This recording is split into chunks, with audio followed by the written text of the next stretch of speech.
sa fusion reaction. Nice. That's what you were saying. Get hit to the knee. Finally throwing up blood. Nagsuka na.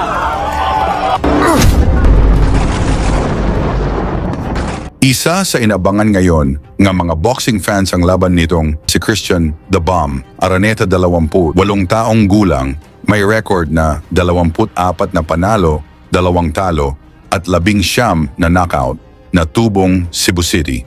Sa ngayon si Araneta ay rank number 1 sa IBF, 7 sa WBA, 8 sa WBO para sa junior flyweight division. Ngayon lang 2024, mabilis na tinapos ni Araneta sa unang round ang kapwa Pinoy prospect na si Arvin Magramo, kung saan 2 beses bumagsak si Magramo at naging mandatory challenger si Araneta.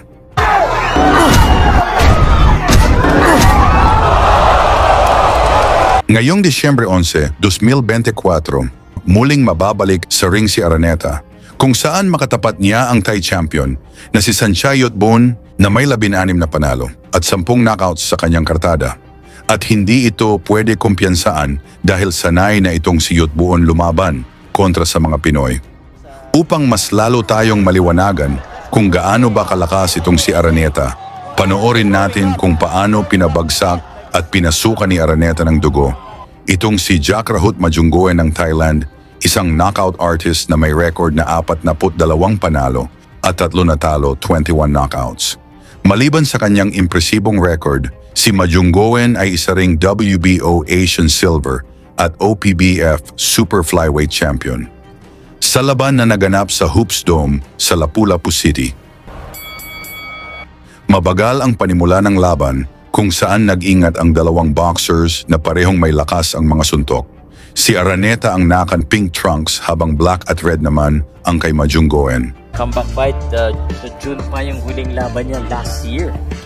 Tapos pinag-aaralan ng isa't isa. Short left hand, top 15. One of the best lightweight and the best puncher.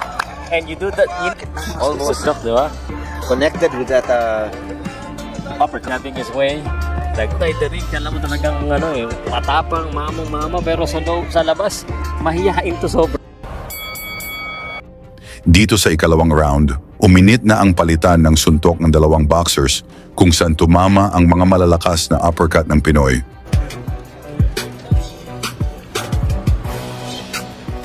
Walang suntok pa si Christian, nakadalawa pa lang yun. Ayaw yung sumuntok baka matamaan siya, makauntiran siya. It is always part of it. That's ito, pasaba yan. Balik yan. And the guys, bilis talaga yung iba yung tulog ng kaliwang kamay ni Christian. What Christian? A counter. Kailangan na pumasok ng talaga. Boxer. Kumbaga. Dakusta. Unless. And we are not looking for that. We're looking for a good fight. Uppercut in the guy. Now unloading. Hindi siya makakahanap ng butas niyan pag hindi niya papasukin. Hindi yung Thai fighter needs. Yeah, I think yung Thai is... Good left hand! Sa mukha naman. Bilis lang ng body. 10 seconds. Tuloy ang aksyon dito sa kalagitnaan ng laban kung saan nagpapakita ng tibay ang 2 boksingero. He's getting punishment, a lot of punishment, even he don't rule. Wala naman sa magagawa. So the same thing. So kailangan niya ng mabasa siya, nagmabasa siya sa mga galawan ni Araneta. Pipinitang pumasok yung Thai. Kita niya. Galing.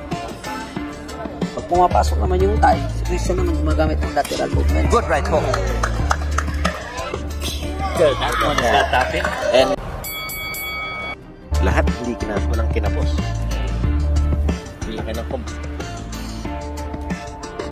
So this is about 10 seconds now left in this round.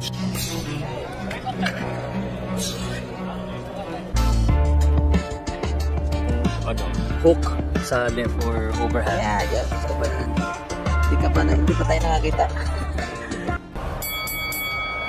Sa ika-7 round, naramdaman na ni Majunggoen ang lakas ng suntok ni Araneta kung saan umatras na ito pag tinatamaan. You think this should be effective against Christian Araneta? Parang hindi siya makapasok kahit anong suntok. Kaya ano bang magandang... Look at that. He's missing badly. Araneta, point of Pareho lang naman yung damage na matatanggap niya. diretso. Hindi makapasok talaga. Bilis kasi ng kamay. Especially the left. We are in off. Blood dyan sa ganyang style. Mahirap yan eh. Yan, combination. Kaya dapat ka talaga pumasok sa loob pag ganyang estilo. Sacrifice. Ulit. Defense, attack, and sacrifice. Wala ka ng ibang choice. Sacrifice.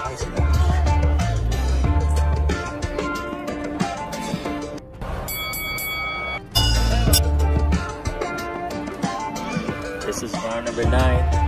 If the Thai needs to... Pero dapat katama din ng body shot. This is round number 9. If the Thai needs to...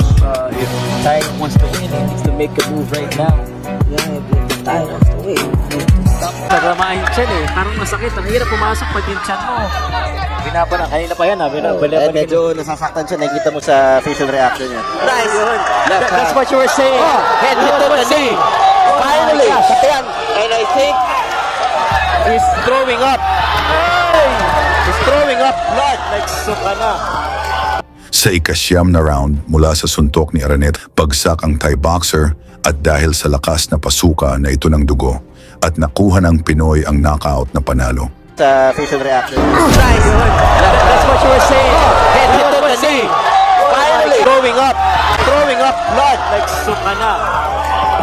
Tungkol sa performance ni Araneta, pwede na kaya itong mag-world champion? Pag-usapan na lang natin yan sa baba. At suportahan na lang natin si Araneta sa kanyang laban kontra kay Yotbun ngayong December 11, 2024 na gaganapin sa Cebu. Lagi niyong sundan, huwag magpapahuli. Pag-usapan ni bakbakan, balita niya at laban. Mga Pinoy na di nagpapagapi. Salamat sa mga suporta na lagi nandyan.